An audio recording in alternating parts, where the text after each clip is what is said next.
a student of academic theology, and a radio analyst on the program Nyamesum Nhwemu on Fox FM every Sunday from 8 to 10 in Kumasi, with the major and popular radio host of Eyasubontin.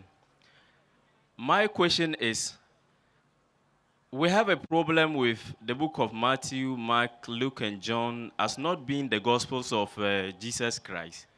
So where is the Gospel of Jesus Christ? And then I have a problem with the songs of Solomon. Wait. One question at a time. Yes, sir. You are a Muslim, not a non-Muslim. Yes. Non-Muslim, I give chance. Muslim, only one question. Yeah, okay. The brother said we have a problem with Gospel of Matthew, Mark, Luke, and John. We want Gospel of Jesus, peace be upon him. We Muslims believe in the Injil, the Gospel, the Wahi, which was given to Isa alayhi salam.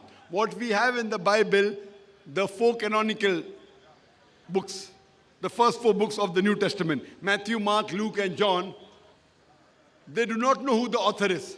So they say it's the Gospel according to Matthew, Gospel according to Mark, Gospel according to Luke, Gospel according to John. What we Muslims believe is Gospel according to Isa alayhi salam, Gospel according to Jesus, and there's no Gospel. We believe in the Wahi, the revelation, which was revealed to Jesus, peace be upon him. What we have in the Bible is the books written according to Matthew, Mark, Luke, and John, which we don't consider as prophets of God. When they get us the Gospel according to Jesus, peace be upon him, we can analyze, but they don't have it. Hope that answers the question.